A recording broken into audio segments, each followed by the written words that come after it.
कि आजाद हिंद फौज की स्थापना करने का श्रेय किसको जाता है, ये कंसेप्ट किसने अपने मस्तिष्क में आता, तो स्थापना का श्रेय जाता है कैप्टन मोहन सिंह को। कैप्टन मोहन सिंह जो है इसने केवल अपना एक कंसेप्ट दिया था, आजाद हिंद फौज का एक कंसेप्ट दिया था, लेकिन इसकी सफलता पूर्वक जो संस्थापक माना जाता है वो माना जाता है रास बिहारी बोस को, क्योंकि कैप्टन मोहन सिंह ने अपनी एक डिवीजन निर्मित की थी, डिवीजन बनाई थी 1 सितंबर 1942 की, वह असफल हो गई थी। तो जब वह असफल हो गई थी तो फिर वो एक तरह से असफलता के दंश में कैप्टन मोहन सिंह चला गया।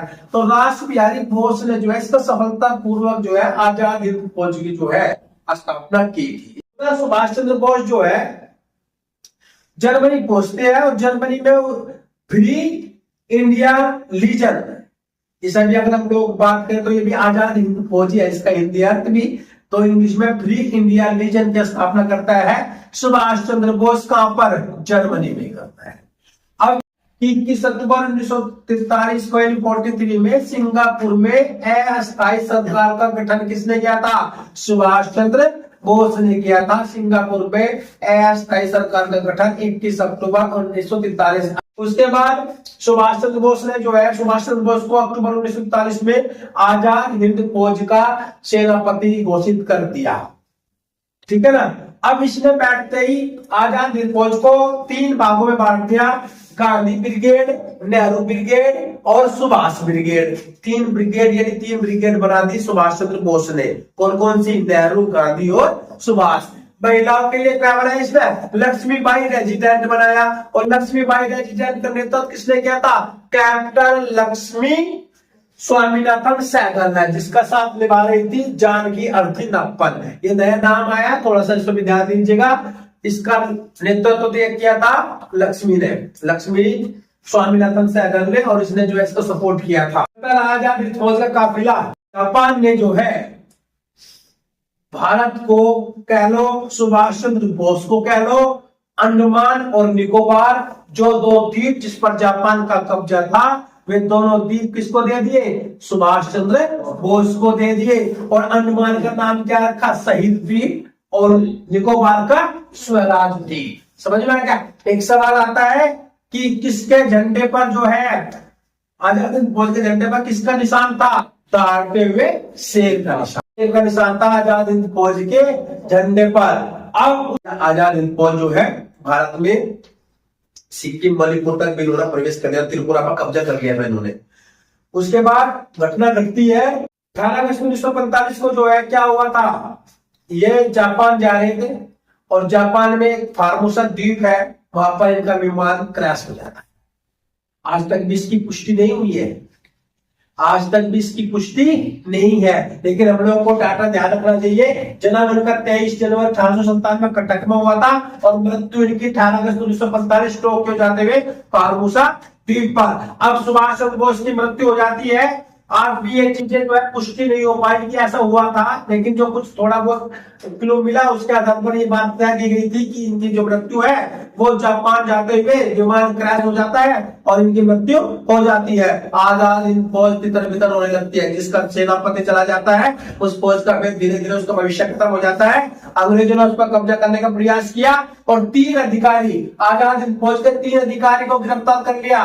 कौन कौन थे, पीके सहगल, कर्नल गुरुदयाल ढिल्लन और मेजर शाहनवाज खां। अब इनकी गिरफ्तारी होगी, स्थान था दिल्ली का लाल किला, समय था 1845। अब इनको आजाद कराने के लिए, इनको बरी कराने के लिए भारतीय वकीलों की एक फौज तैयार हो गई। वकील कौन कौन थे उसमें, अरुणा आसफ अली, JL नेहरू, तेज बहादुर सप्रू, KN काटजू और भोला भाई देसाई। ये सारे वकील जो है इनके अब भारत की तरफ से इन 3 अधिकारियों की तरफ से जो है मुकदमा लड़ते हैं। एक प्रश्न आता है इनका नेतृत्व किसने किया था, भोला भाई देसाई ने इनका नेतृत्व किया था। और सरकार को बिना शर्त इन तीनों को क्या करना पड़ गया, रिहा करना पड़ गया। बहुत बड़ी चीज थी उस समय कि तीनों अधिकारियों को बिना शर्त अंग्रेज सरकार को बरी करना पड़ गया था। तीनों अधिकारियों के नाम मैंने पहले बताया है, पीके सहगल, गुरुदयाल ढिल्लन और शाहनवाज खां। नेतृत्व कौन कर रहा था, भोला भाई देसाई वकीलों का। और अंग्रेजों को बिना शर्त के इन तीनों को क्या करना पड़ गया था, रिहा करना पड़ गया था। वायुसेना विद्रोह हुआ था या नौसेना विद्रोह, को नौसेना विद्रोह हुआ सकता था। 20 फरवरी को हुआ था वायुसेना विद्रोह। वायुसेना विद्रोह का प्रमुख कारण क्या रहा था कि भारत और अंग्रेज जो सरकार थे, सैनिक थे, उनके प्रति भेदभाव की नीति अपना रही थी कि भारतीयों के साथ जो है बुरा व्यवहार करते थे, अंग्रेजों के साथ सहानुभूतिपूर्वक व्यवहार करते थे। तो वायुसेना सैनिकों ने विद्रोह करना शुरू कर दिया। लेकिन सबसे ज्यादा जो इफेक्ट डाला भारत का स्वतंत्रता का, वो नौसेना विद्रोह ने डाला। नौसेना विद्रोह में एक जहाज था, मैंने लिख रखा है इसमें, HMIS तलवार जहाज, इस पर 1100 सैनिकों ने विद्रोह कर दिया। और इसी को के क्रम में 19 फरवरी 1940 में जो कराची में जो है 6 सैनिक मारे गए। और 6 सैनिक मारने के बाद भारत के अंदर जितने भी बंदरगाह थे, वहां पे जो सैनिक थे उन्होंने विद्रोह करना शुरू कर दिया था। विद्रोहियों ने जो नारे दिए थे, वे नारे दिए थे इंकलाब जिंदाबाद, जय हिंद, तुर्की साम्राज्यवाद मुर्दाबाद, भारतीय मुसलमान एक हो, आजाद हिंद फौजियों को रिहा करो। इन नारों से जो है पूरे भारत के जो बंदरगाह थे वे पूरे को चहचहाने लगे खूब। अब यहाँ पे बात आ गई है कि आत्मसमर्पण करने के लिए जो है मोहम्मद अली जिन्ना और सरदार पटेल ने जो है इन लोगों को मनाया कि आप आत्मसमर्पण कर दो। और जब ये आत्मसमर्पण करने के तैयार तो उन्होंने कहा था कि इन्होंने बहुत अच्छी बात कही थी उस समय कि हम लोग तो आत्मसमर्पण किसके सामने कर रहे हैं, भारत सरकार के सामने कर रहे हैं, न कि ब्रिटेन के। हम लोग किसके सामने कर रहे हैं, भारत सरकार के सामने आत्मसमर्पण कर रहे हैं, ब्रिटेन सरकार के समर्थन नहीं कर रहे हम लोग। ये बहुत बड़ी बात उस समय की थी, क्योंकि उस समय राज तो अंग्रेजों का ही था। तो इन्होंने खुले हमें बोल दिया था कि हम भारत सरकार के सामने आत्मसमर्पण कर रहे हैं, ब्रिटेन सरकार के सामने नहीं। इसी क्रांति में जो है 3 अलग अलग झंडे चले। इस सवाल परीक्षाओं में आया था कि इस क्रांति में जो झंडे, कांग्रेस का तिरंगा था, मुस्लिम लीग का हरा झंडा था और कम्युनिस्ट पार्टी का जो है लाल रंग का झंडा था। इसी वजह से इसको जो है लाल क्रांति की संज्ञा भी दी जाती है। एक सवाल यह आता है कि इस समय जो है नौसेना अध्यक्ष कौन था, तो एडमिरल गॉलफ्रेड जो है उस समय नौसेना अध्यक्ष था जब नौसेना विद्रोह 1940 में हुआ था। उसके बाद तारीख आती है, कैबिनेट मिशन की स्थापना होती है 1940 में। ब्रिटेन प्रधानमंत्री एटली जो है 15 फरवरी 1940 को जो है कैबिनेट मिशन की घोषणा करते हैं और भारत भेजने का निर्णय लेते हैं। उसी क्रम में 24 मार्च 1940 में जो भारत में जो है कौन आता है, कैबिनेट मिशन आता है। और कैबिनेट मिशन जो है भारतीय आजादी के लिए बात करने के लिए एक विशेषता आया था।